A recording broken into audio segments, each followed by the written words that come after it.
Hey guys, I just wanted to make a quick video here, and the last video I put out was very kind of off the cuff, quickly put together, but I want to make a more concise video, like really take it point by point. So I'm going to write out a list and go through everything. It's just that there's so much to discuss. There's going to be stuff that I missed out on. This video, I just want to quickly talk about the refugee or the escape corridors for the civilians and what's happening there. So the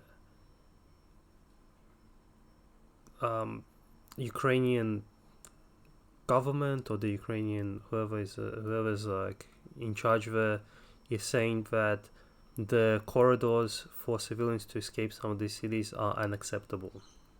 And the reason they're giving is that a lot of these corridors actually lead into Russia. And they have a saying, they said like a specific thing. They said that allowing our citizens to go into a country that's invaded us is, it's intolerable for us. And I just want you to think about that kind of statement. That statement is all about ego. And in the West, we've been told that, the ego is all on Putin's side and all this kind of stuff. Like Putin won't allow, Ukraine to exist because of his ego. It's not a strategic thing. It's not about national defense or anything like that. It's all about ego. But here we see that really the emotions, the ego is really on Ukraine's side.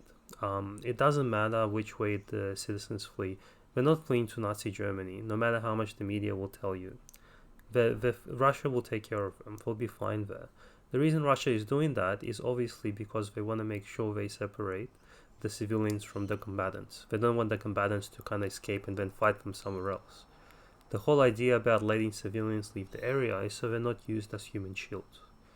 Russians want to reduce the casualties. It's the nationals, the Azov battalion, which I'll get just into really quickly, is they're not letting people leave. They're the ones who are forcing people to stay because they know that the more civilians actually stay in a place, the better they're going to look, because then they can say, oh look, Russians killed civilians, blah blah blah blah blah, they're bombing civilians, and that's how they're going to pull on the West heartstrings, and they're hoping to get more support, more weapons, whatever they can get basically. But they're going to put people's lives at risks, and they're going to get people killed, and they're probably killing people there as well, which is another thing that's happening, because now they're going after quote-unquote saboteurs. And if you read some of the stuff, the reasons they give for people being saboteurs is like having a slightly different accent or something like that. Again, these are fascist, these are racist, and they entrenched in the official Ukrainian military. They're not just some offshoot, fringe thing.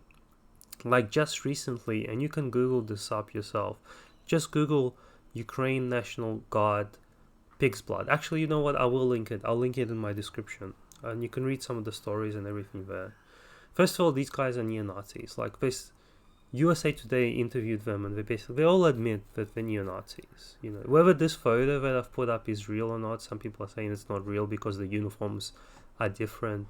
Whereas I think it could have been just from the earlier days when they were just starting out as a militia. They weren't really organized yet, so they actually showed more of who they actually are, like more blatantly. You can see the flag is a blatant swastika. But yeah, you can see, first of all, these guys are entrenched in the military, and I think the leader of the Azov battalion was the commander of the National Guard also at some point. And yeah, like they're the ones who are actually fighting, but you'll never hear it in the Western media. You'll never hear people talk about it. I mean, we did talk about them back then. As I'll show you, I'll link a USA article talking about them, and I'll link, because USA Today isn't going to be pro-Russia, right? So, and it's not an RT article, so you can read about that. But it's everyone knows who they are.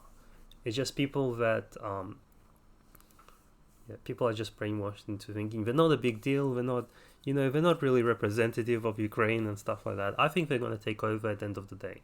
So yeah, they were coding bullets in pig blood to kill the Chechen Muslims.